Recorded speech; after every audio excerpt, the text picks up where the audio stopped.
Remember when the Supreme Court told the EPA to kind of cool it on all these regulations, that it at least had to consider the cost of its rules before it willy-nilly enforced those rules?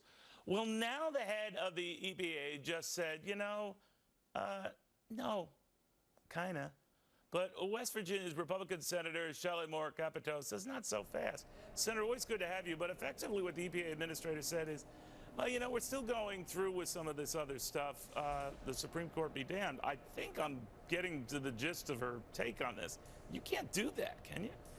No, I think the Supreme Court has resoundingly said that the EPA is overstretched, and this administrator is a part of that. There's a big rule coming out, the Clean Power Plan, that's going to have even bigger economic effects, and they still haven't considered that.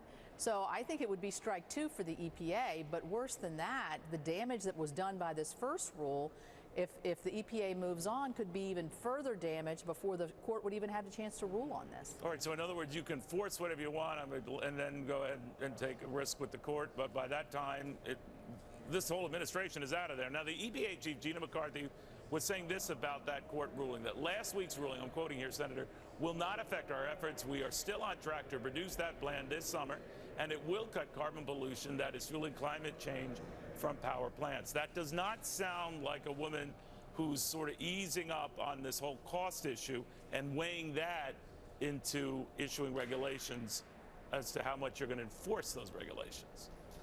Well, you know what I haven't seen from her is what is the cost of this new regulation that she's moving forward on without regard to what the Supreme Court's already ruled in her former regulation. So I think that's an issue. Damage has been done to the states. People have lost their jobs. We're never going to recover these jobs back. I think they need to step back and start over and look at what the economic ramifications are from the rule. Like the Supreme Court said, they must if they're moving forward. The other thing, Neil, you got to remember is we have, as members of Congress, ability to stop appropriations, to be able to hold rules at least for a year. And I think that's what we're going to see if she decides to move forward. It's a little bit of tit for tat here. You know, all things get back to politics, as you know, Senator, sometimes try as you might to prevent that. But Democrats are already saying of Republicans, boy, they're the party of dirty. They're for dirty air. They're for nasty emissions. They're for ignoring the threat of the whole world heating up like a firecracker. And that whatever victory you win in the Supreme Court on whatever argument you're making about how much it's going to cost, people are going to die, and the Republicans are the party of death. What do you make of that? Well, I mean, my response to that would be, why are we going to listen to the Supreme Court when they uphold Obamacare, and then when they come back and say you have to look at economic benefit balanced with environmental benefit, why that's no longer that's an excellent point, Senator. If you're going to honor the court's wishes there, you should be consistent. But they're not doing that, Senator. The EPA is saying we're going to keep doing what we're doing. Right, that's because time's running out for them. They know that this administration's coming to an end. We have begged the EPA to come to a state like West Virginia, which is heavily impacted.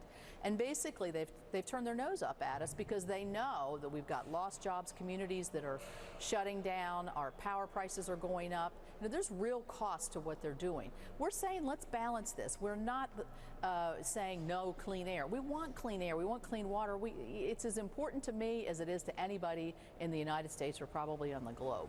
But let's make common sense regulations, and that's what I think makes more sense for our economy and our environment.